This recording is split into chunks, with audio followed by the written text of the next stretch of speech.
अस्सलाम वालेकुम। जीत की सोच में खुशामदीद। मैं हूं आपका मेज़बान लुकमान अली। पाकिस्तान सुपर लीग जारी है और पाकिस्तान सुपर लीग का अगला मरहला आज कराची से शुरू हो गया है।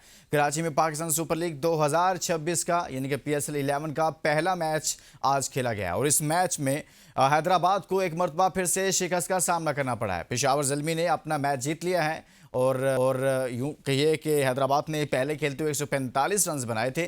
146 रन का टारगेट दिया गया था और ये 146 रन का टारगेट पेशावर ज़ल्मी ने 6 विकेटों के नुकसान पर हासिल कर लिया। आखिरी 2 ओवर्स में 19 रन चाहिए थे। मोहम्मद अली ने हैदराबाद की जानिब से अच्छा ओवर किया, ताहम उसके बाद लास्ट ओवर हसनैन अच्छा नहीं कर पाए, जिसके बायस एक छक्का मारा उनकी जानिब से इफ्तिखार अहमद ने अच्छी बैटिंग की और यूं अपनी टीम को मैच जितवा दिया है।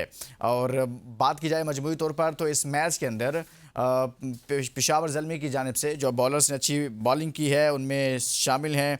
अगर बात करें तो सुफियान मुकीम ने आज 4 विकेटें हासिल की हैं। इसी तरह से इफ्तिखार अहमद ने 4 ओवर्स में 21 रन देकर 4 विकेटें हासिल की हैं। लेकिन एक लम्हे के लिए लग रहा था कि जैसे हैदराबाद इस मैच में कम बैक कर रहा है, हैदराबाद इस मैच को जीत जाएगा, लेकिन इफ्तिखार अहमद क्रीज पर मौजूद थे और वही हुआ कि जिस वजह से वो जाने जाते हैं कि वो पावर हिटिंग करते हैं और बिलाखिर उन्होंने मैच अपनी टीम को जितवा दिया। लेकिन सवाल यह है कि हैदराबाद की टीम ऐसे ही खेलेगी? हैदराबाद की टीम के साथ क्या है? कॉम्बिनेशन में मसला है, कैप्टनसी का मसला है, या फिर उनके पास उस तरह के बॉलर्स नहीं हैं, बैटर्स नहीं हैं? क्या ऐसा है जो हैदराबाद के साथ चल रहा है जिसकी वजह से उनको आए रोज़ से शिकस्त से दो चार होना पड़ रहा है? हमारे साथ ज़बरदस्त किस्म का पैनल मौजूद है।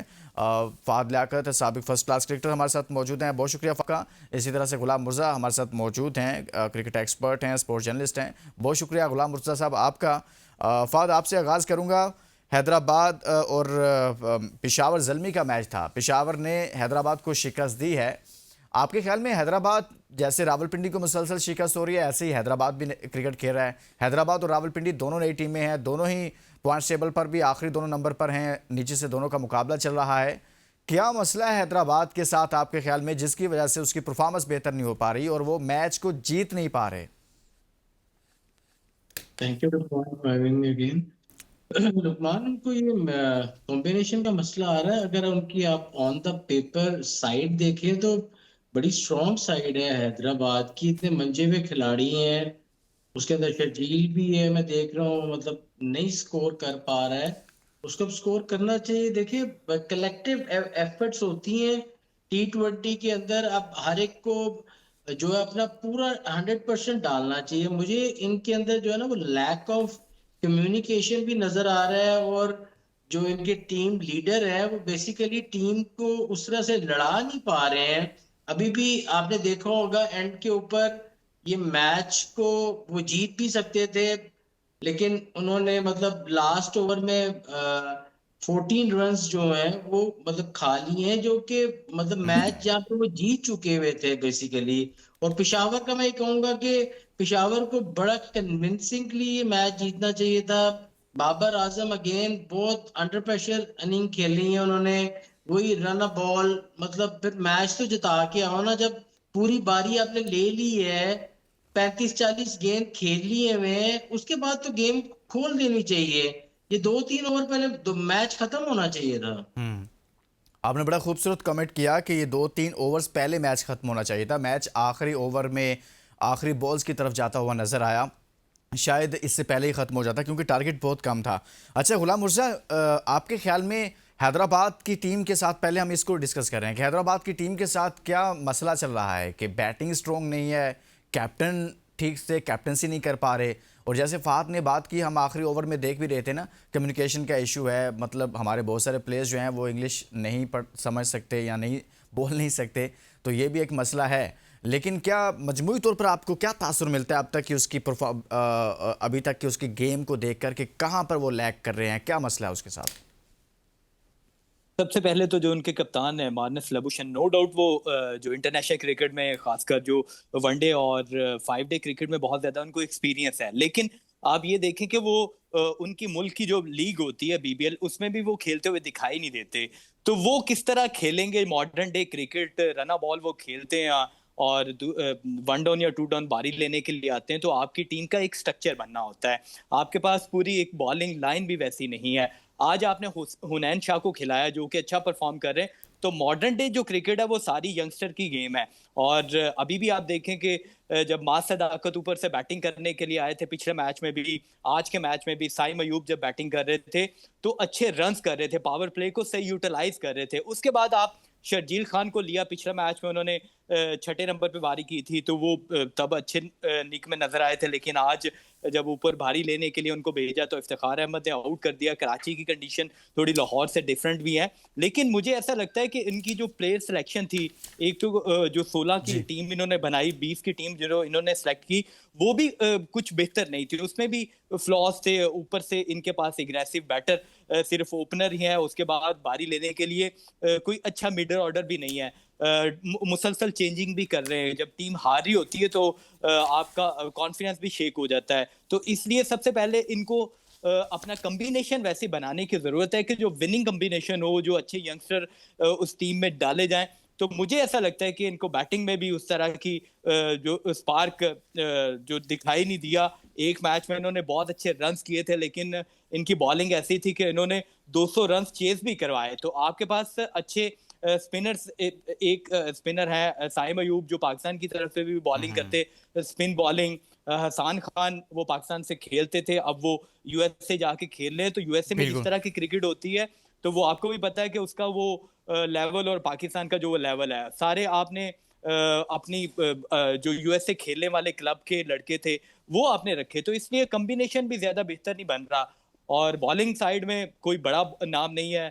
मैरी डेथ जो पिछले मैचेस में वो खेले थे, अच्छी बॉलिंग, पहले 2 ओवर्स करते हैं उसके बाद उनसे बॉलिंग नहीं हो पा रही। आज हुनैन शाह को खिलाया जो अच्छी बॉलिंग कर रहे थे, लेकिन उसके अलावा मिडल ऑर्डर ने ना इनके बैटिंग बेहतर है और ना ही इनके मिडल ओवर्स में बॉलिंग इनकी बेहतर है, इस वजह से ज्यादा अच्छा, जो आखिरी हारने की ओवर्स वजह- में अच्छे खासे रन्स थे लेकिन डिफेंड नहीं कर पाए। ये भी देखें कि हुनैन शाह ने मैच बनाया था, आपको रना बॉल चाहिए था, तो हुनैन शाह ने अच्छा ओवर किया, हुनैन शाह ने नीचे से अच्छी बॉलिंग की, यॉर्कर अच्छे किए। आखिरी ओवर में वो रन्स बचा नहीं पाए थे, एक बॉल गंदा हुआ जो यॉर्कर करना चाहते थे, लेकिन इफ्तिखार अहमद के वो रिडार में आ गया, सीधा फेवरेट उन्होंने जोन में छक्का आ मार गया दिया। उनके। हाँ, बिल्कुल सही कह रहे हैं आप। तो वो छक्का उन्होंने मारा जिस जो मैच का जो आप कह रहे हैं पल्ला था सही। वो पेशावर ज़ल्मी की तरफ आया। लेकिन पेशावर ज़ल्मी को भी देखना होगा कि ये मैच अगर 145 में वो 6 विकेटों पे चेस करते हैं और आखिरी बॉल पे चेस करते हैं, तो जब अच्छी टीम होगी जिनकी बॉलिंग अच्छी होगी, लाइक मुल्तान की बात करें, लाहौर की बात करें, कराची की बात करें या इस्लामाबाद की बात करें, तो वो जब बॉलिंग उनकी अच्छी होगी तो तब उनको और ज्यादा मुश्किलात पेशावर ज़ल्मी को हो सकती हैं। सही हो गया। अच्छा फहद, मास सदाकत ने आज हैदराबाद की तरफ से 17 रन्स किए, साइम ने 14 रन्स किए, शर्जील 2 पर आउट हो गए, उस्मान खान 0 पर हैं और कैप्टन उनके मानुस लबुशन ने 27 पर 27, कुशाल परेरा ने आकर फिर 58 रन्स किए।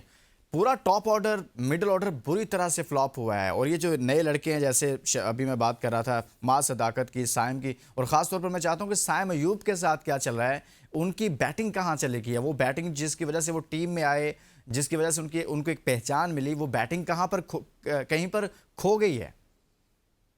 नहीं यार, खो नहीं जाती है। मैंने दोपहर में भी शो किया है, उन्होंने भी साइम पे मेरे से सवाल किया। मतलब साइम का मसला पता क्या है, देखिए बात सुने। साइम को ना कंपोज्ड होने की जरूरत है।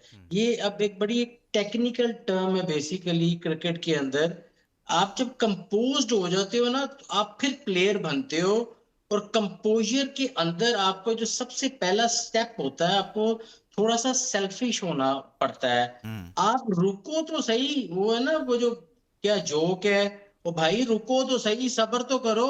मतलब सारी शॉटें जो आपने अपनी जिंदगी में सीखी हैं वो एक ही मैच में खेल देनी है। वो पहले 3 ओवरों में खेल देनी है, पहले 4 ओवरों में खेल देनी है। यार पूरा मैच पड़ा है। अब वो एक बच्चा है, आप 2-3 लड़के हैं जिनको मैं देख रहा हूँ। समीर मिनाज को अगर आप गौर से खेलते हुए देखें, ठीक है। ये जो कोयटा ग्लैडिएटर का कैप्टन है, मैं हमेशा इसका नाम भूल जाता हूँ, बच्चा जो है, मतलब आशिकी कंपोजर साउथ से। कोयटा से तो, साउथ साउथ हाँ। शकील है, अब्दुल्ला फजल एक लड़का है। आप इनको ना कभी गौर से खेलते हुए देखना। मैं T20 में उसको प्लेयर मानता हूं जो स्ट्राइक अच्छी रोटेट करे। देखिए हिटे तो सब मार लेते हैं। और हिटें आपने तब मारनी है कि यार आपने 12 का रन रेट चेज कर रहे हो या 15 का रन रेट चेज कर रहे हो, उससे पहले आपने अपनी इनिंग्स को बिल्डअप करना होता है।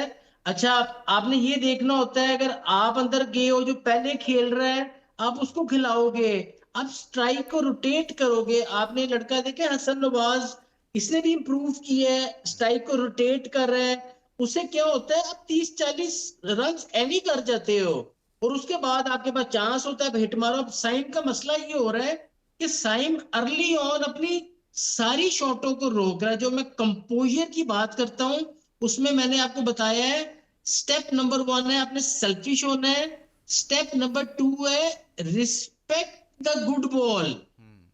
जो बैट्समैन अच्छे बॉल को रिस्पेक्ट नहीं देता, मेरे नजदीक वो स्लॉगर है। और स्लॉगर की लाइफ ऐसी ही होती है, आज चल गया तो कल फेल हो गया, परसों चल गया चौथ फेल हो गया। जो अब अच्छा, ख्वाजा फरहान की भी मैं आपको मिसाल देता हूं। वो लड़का बड़े ही और तरह से खेलता था, उसने भी अपनी टेक्निक पे काम की है, अच्छे बॉल पे सिंगल कर रहे हैं। रोक भी लोगे आपको ही क्यामत नहीं आ जाती। इन लड़कों को ये पता होना सही। चाहिए कि अगर विकेट्स इन हैंड हो ना, तो अगले लास्ट 5 ओवरों में 70 स्कोर भी होता है। हम्म। ठीक है, लेकिन ये कैलकुलेशन ही नहीं है। ये चाहते हैं कि पहले 5 में 70 हो जाए। अच्छा, कई दफा होता है हो भी जाता है, फिर रुक जाओ, वहीं से बिल्डअप शुरू कर दो। मतलब मैंने कोई अच्छी पार्टनरशिप्स देखता ही नहीं हूं यार।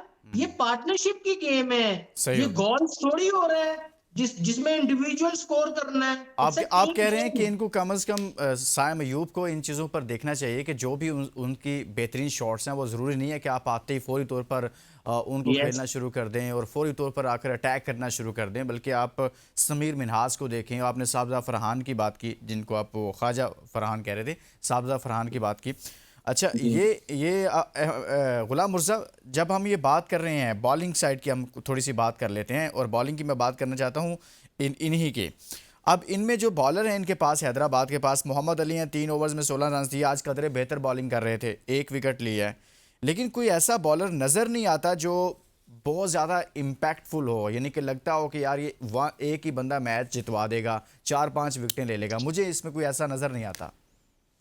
जी, आपने कुछ बॉलर्स हैं जो मैच जितवाने की सलाहियत रखते हैं। ठीक है। अगर मुझे तो बहुत अच्छे लगते हैं आकिफ जावेद है, जिनकी पेस भी है, जिनके पास नए बॉल के साथ थोड़ा सा स्विंग भी है, तो बाउंस भी मिलता है उनके, क्योंकि एक्शन की वजह से और उनके जो लॉन्ग जंप की वजह से।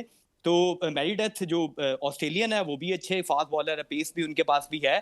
लेकिन ये देखें कि जब मिडल ओवर्स में आते हैं तो इनको ज्यादा रन्स बनना शुरू हो जाते हैं। तो सही। पहले मैच में जब बॉलिंग कर रहे थे, आकिफ जावेद कर रहे थे, मैरी डेथ कर रहे थे, तो ऐसा लग रहा था कि हैदराबाद के पास अच्छा बॉलिंग यूनिट भी है।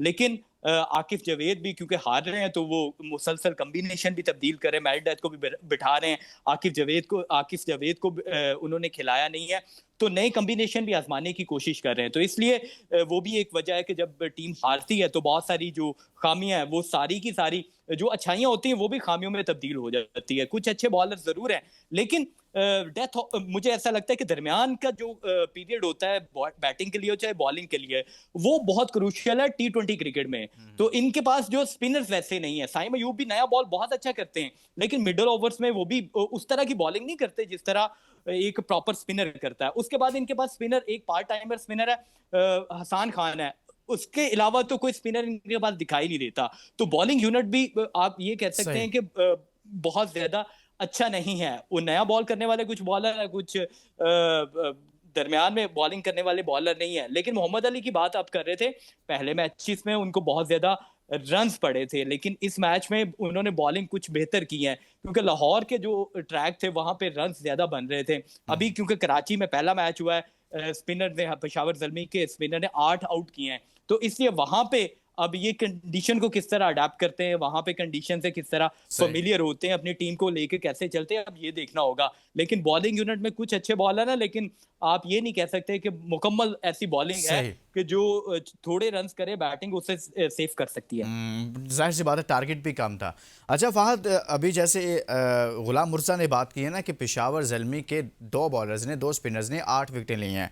देखिए इफ्तिखार अहमद ने 4 ओवर्स में 21 रन देकर 4 विकेटें ली हैं। सुफियान मुकीम ने 4 ओवर्स में 32 रन देकर 4 विकेटें हासिल की हैं। आमिर जमाल ने 1 आउट किया, यानी कि 8 प्लेयर्स जो हैं वो स्पिनर्स ने आउट किए हैं। और जिनको आउट किया वो नाम भी सुन लें आप, फिर आपको थोड़ा सा मैं इस पर आपका कॉमेंट लेना चाहता हूँ। माज सदाकत को आउट किया स्पिनर ने, साइम को स्पिनर ने आउट किया, शजील खान को स्पिनर ने आउट किया है, उस्मान खान को स्पिनर ने आउट किया है, यानी कि उनके कैप्टन को स्पिनर ने आउट किया है, परेरा को स्पिनर ने आउट किया है, इरफान खान न्याजी को। चले गैर मुल्की प्लेयर छोड़ें यहाँ पर, इरफान खान न्याजी, साइम अयूब, माज सदाकत, उस्मान खान, आप शजील को भी निकाल दें, लेकिन जो बाकी ये 4 नाम मैंने बताए ये तो यंगस्टर है ना, जिनको हम कहते हैं ये हमारा मुस्तकबिल है, फ्यूचर है। सर स्पिनर्स के खिलाफ ये क्यों अच्छा नहीं खेल पा रहे? जो नए टैलेंट आ रहा है, जो नए यंगस्टर्स हमारे सामने आ रहे हैं, स्पिनर्स के खिलाफ बहुत ज़्यादा स्ट्रगल करते हैं। ना सिर्फ इस मैच में मैंने देखा है, बाकी मैचेस में भी मैं देख रहा हूं कि जो नए लड़के आ रहे हैं वो स्पिनर्स को अच्छा नहीं खेल पा रहे। इसकी बुनियादी वजह क्या है? उसकी बुनियादी वजह वही कंपोजर नहीं है। कंपोजर होता है आप how to build your innings. यही बात बार बार कर रहा हूं कि आप अर्ली ऑन आपने जितनों के नाम लिए हैं, आपने इनकी शॉर्ट सिलेक्शंस देखी है जिन्होंने शॉर्टें खेली हैं। मुझे तो कुछ भी नजर नहीं आया। मतलब क्या इफ्तिखार क्या करता है? मतलब कोई मिस्ट्री बॉलर है?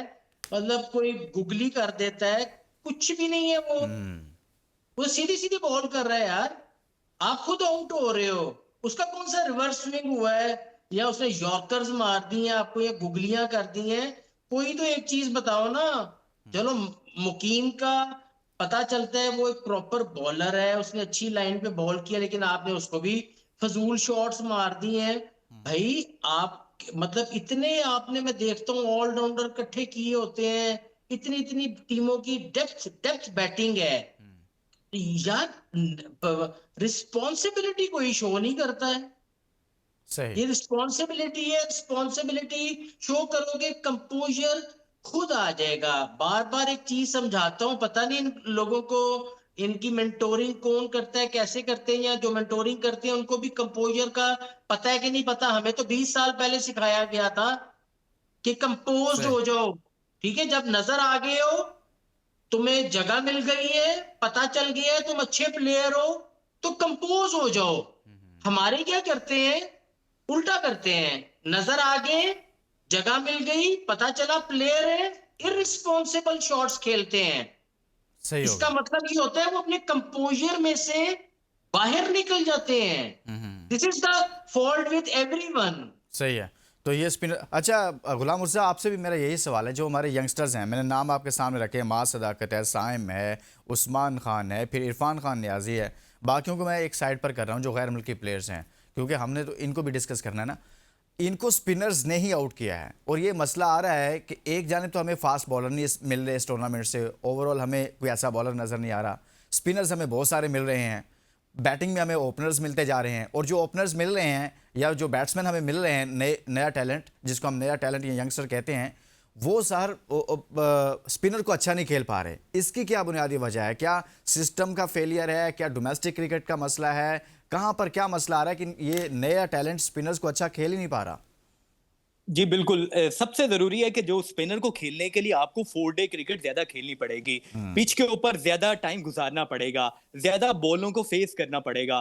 फहद भाई बिल्कुल ठीक कह रहे हैं कि जब पिच के ऊपर ज्यादा वक्त जो बैटर गुजारता है उसे खेलना भी आ जाता है। तो पाकिस्तान की जिस तरह की विकेटें हैं, चाहे वो 4 डे जब क्रिकेट होती है तो एक बैटर ज्यादा गेंदें खेलेगा तो ऑब्वियसली वो स्पिन को अच्छा खेलेगा। तो इसलिए मेरा ये मानना है कि 4 डे क्रिकेट जिन 4 प्लेयर्स के आपने अभी नाम लिए हैं, चाहे साइम अयूब हो, माज सदाकत हो, इरफान खान न्याजी हो, दीगर जो बल्लेबाज हों, तो वो हाँ उस्मान थोड़ी 4 डे क्रिकेट आप ये कह सकते हैं कि इनसे थोड़ी ज्यादा खेलते हैं। बाकी जितने बैटर हैं वो आप देखें कि 4 डे क्रिकेट वो कितनी खेलते हैं। जब वो 4 डे क्रिकेट नहीं खेलेंगे, लंबी इनिंग बिल्ड करने की जब उन्हें आदत नहीं पड़ेगी, तो वो कैसे स्पिनर्स को अच्छा खेलेंगे? तो इसलिए 4 डे क्रिकेट खेलना बहुत जरूरी है। वो 4 डे क्रिकेट ही आपको असल क्रिकेट जो सिखाती है, आपको पेशेंस सिखाता है, आपको शॉट्स मुख्तलिफ आती है, आपको अच्छे बॉल को रिस्पेक्ट सही। करना आती है। तो ठीक। इसलिए मेरा ये मानना है कि 4 डे क्रिकेट जब खेलेंगे तो ये लोग स्पिनर्स को भी अच्छा कर लेंगे। हमारे जो नए बॉल को खेलने वाले या फास्ट बॉलर को खेलने वाले इसलिए बल्लेबाज ज्यादा आ रहे हैं, ओपनर आ रहे हैं, क्योंकि सर्कल में आपने अगर कट बार ऊपर से खेला है तो सर्कल से आपको चौका मिल जाएगा, और फास्ट बॉलर को आपने सीधा उठा के खेल दिया है, आपने स्कूप शॉट खेल दिया, तो इसलिए आपको शॉट्स ज्यादा जो ओपनर है उनके पास दिखाई देते हैं, लेकिन वो फास्ट बॉलर्स के लिए। तो स्पिनर्स में पाकिस्तान के बैटर इसीलिए स्ट्रगल कर रहे हैं। लंबी क्रिकेट खेलेंगे तो वो ऑब्वियसली अच्छे हो ये जाएंगे। मसला हल होगा 4 डे क्रिकेट से, सही कह रहे हैं। लेकिन T20 क्रिकेट ने ये सारा कुछ खा लिया है, ख़त्म कर दिया है 4 डे क्रिकेट को। लोगों की तरजीहात नहीं रही, इवन के सीनियर्स की तरजीहात नहीं रही। अच्छा फ़हद, ये मोहम्मद हारिस पेशावर ज़ल्मी के ओपनर हैं सर। किसी वक्त में इनको हम कहते थे कि ये पाकिस्तान का मुस्तकबिल हैं, और बतौर T20 का कैप्टन इनको डिस्कस किया जा रहा था, और समझ रहे थे कि मुस्तकबिल में ये T20 के कैप्टन होंगे। सर, इनको कब अकल आएगी? 6 बॉल पे 11 रन किए, एक इन्होंने बाउंड्री लगाई, नेक्स्ट बॉल पे फिर मारने जा रहे हैं, फिर उठा दी बॉल। यही इनका मसला है पिछले 3, 4, 5 साल से, जब से ये क्रिकेट खेल रहे हैं, कि जब एक बाउंड्री लगाते हैं उसके बाद दूसरी बॉल पे फिर मारने चले जाते हैं और फिर आउट हो जाते हैं। ये इस बंदे के साथ क्या मसला है सर? मैंने अपने दोस्तों को बता दिए, 3 ओवर्स भी जो है ना, ये पहले 3 ओवरों में आउट है। उसके माइंडसेट ही इस तरह के, बेसिकली उसकी शक्ल से नजर आता है। वो कहते हैं आई डैम केयर, ठीक है, मतलब रिस्पॉन्सिबिलिटी कोई नहीं है यार, किसी की फेस पे रिस्पॉन्सिबिलिटी नहीं है। हाँ, आज बाबर बाबर की शक्ल पे मुझे रिस्पॉन्सिबिलिटी नजर आ रही थी। जो रिस्पॉन्सिबिलिटी जिनके ऊपर आई होती है ना, बाबर से नहीं उस तरह से स्कोर हो रहा, लेकिन बाबर जो है वो अंदर से कोशिश पूरी कर रहा है, ठीक है। सम टाइम आप क्रिकेट में इतना अंडर प्रेशर आ जाते हो, इतना नीचे आ जाते हो, कि आपको उसमें, आपको जो ना वापस आते हुए सम टाइम बड़ा टाइम लग जाता है, और सम टाइम आप वापस आ ही नहीं पाते हो। सही हो गया। चलें। अच्छा गुलाम मुर्जा साहब, सर कमेंट करना चाहेंगे आप मोहम्मद हारिस पर, या फिर आगे बढ़ें? कोई है जी आपके ज़हन मोहम्मद में? हारिस जी मोहम्मद हारिस को बहुत ज्यादा चांसेस भी मिले, तो मोहम्मद हारिस को खुद ये सीखना होगा कि इनिंग कैसे बिल्ड करनी है। पहले वो ओपनर आते थे तो फास्ट बॉलर को अच्छा खेले थे ऑब्वियसली, लेकिन स्पिनर को जैसे स्पिनर आता था तो वो मारते थे, आउट हो जाते थे। उसके बाद उनकी बारी भी नीचे की गई, नंबर भी नीचे किया गया, तो तब भी हम देख रहे थे कि वो रैश शॉट खेल देते हैं, कि लंबी इनिंग बिल्ड करना नहीं आती। पाकिस्तान की जानिब से, पाकिस्तान क्रिकेट बोर्ड की जानिब से उन्हें कप्तानी भी दी गई कि वो टीम को लेके चलेंगे, लेकिन खुद ही जब रिस्पॉन्सिबिलिटी नहीं लेंगे तो वो कोचिज या कोई सही। और बंदा नहीं बता सकेगा। तो इसलिए सबसे पहले उन्हें खुद देखना होगा कि उनका अपना करियर है, अपना उन्होंने आगे पाकिस्तान के लिए कितना सर्व करना है, ताकि कोचिज को भी ये उनके ऊपर एतमाद हो कि सही। मोहम्मद हारिस जब खेलेगा तो वो लंबी इनिंग खेलने की सलाहियत रखते हैं। लेकिन लगता नहीं है कि आप वो कहीं पर डिस्कशन में भी हैं अपनी इन्हीं हरकतों की वजह से? हालांकि बहुत सारे लोगों ने आज से साल, 1.5 साल, 2 साल पहले उनकी बात करते थे, हम लोग बात करते थे कि ठीक है इसको खिलाना चाहिए, चांसेस देने चाहिए, लेकिन उसकी ये इस तरह की शॉट्स देखकर लगता नहीं है। अच्छा, बाबर आजम पर एक कमेंट लेना था, लेकिन मुझे ब्रेक के लिए कहा जा रहा है, क्योंकि बाबर आजम ने आज 37 पर 43 रन किए हैं, 6 चौके मारे हैं, 116 का उनका स्ट्राइक रेट है। क्या ये इनिंग इत्मीनान बख्श है बाबर आजम के लिए, उनके फैंस के लिए, और क्रिकेटिंग पॉइंट ऑफ व्यू से क्या ठीक खेले हैं T20 जब हम डिस्कस करते हैं, या नहीं खेले? इस पर एक कमेंट लेंगे एक ब्रेक के बाद, और कुछ बात करेंगे कल होने वाले मैचेस के हवाले से इस ब्रेक के बाद। Stay with us.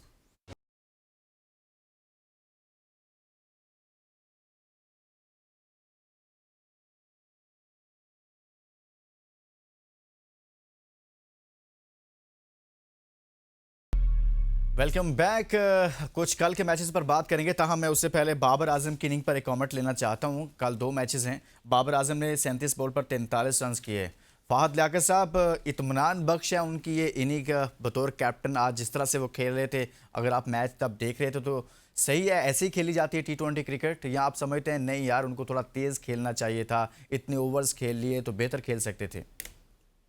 ऑब्वियसली ये कोई T20 क्रिकेट तो नहीं है, लेकिन चलो मैं ये कह सकता हूँ कि अपने लिए उसने इत्मीनान बख्श इनिंग खेली। ज्यादा आगे जाना चाहिए था, 50 करना चाहिए था, 50 का बैरियर वो तोड़, मतलब पहुंच नहीं पा रहा। और इसीलिए कहते हैं क्रिकेट हंसाती कम है, कम है, रुलाती ज्यादा है। रुलाती ज्यादा है। लेकिन इसमें ये है कि अपने लिए इत्मीनान बख्श थी, और T20 क्रिकेट के लिए तो बिल्कुल भी सही। इत्मीनान बख्श नहीं थी। जी जी, हम आप भी एक शॉर्ट कमेंट कर दें बाबर आजम की आज की इनिंग पर। पूरा मैच फिनिश करना चाहिए था, बाबर आजम को अपनी फॉर्म में वापस आना चाहिए था, क्योंकि अगर वो मैच फिनिश करते, चाहे वो 70 करते, 80 करते, चाहे वो 50 बॉलों पे करते, लेकिन उनको थोड़ा कॉन्फिडेंस मिलना था। T20 के लिहाज से बात की जाए तो T20 के लिहाज से तो जो उनकी इनिंग थी वैसी नहीं थी, लेकिन अगर मैच की सिचुएशन देखी जाए, क्योंकि रन्स 145 थे, तो 145 को चेज करते हुए जी आपको एक बैटर ने तो एक साइड पे खड़े होना था, उसने मैच को लेके चलना था, तो वो अच्छा किरदार अदा कर रहे थे। लेकिन आउट नहीं होना चाहिए था। अगर वो नॉट आउट आते, ज्यादा रन्स करते, खुद कॉन्फिडेंस आता और अगला मैचेस में अपनी टीम को दोबारा से वो बेहतर अंदाज में लीड कर सकते थे। तो इसलिए अगर सिर्फ मॉडर्न डे क्रिकेट को देखा जाए, मैच को निकाल दिया जाए, तो वो ऑब्वियसली क्योंकि 37 पे सही 43 रन जो है वो उस तरह के नहीं है। सही है। वो उस तरह के रन्स नहीं है, बेहतर अच्छा मैच फिनिश करते हैं या थोड़ा सा तेज खेलते। अच्छा, अब बढ़ते हैं जी कल के मैचेस की तरफ।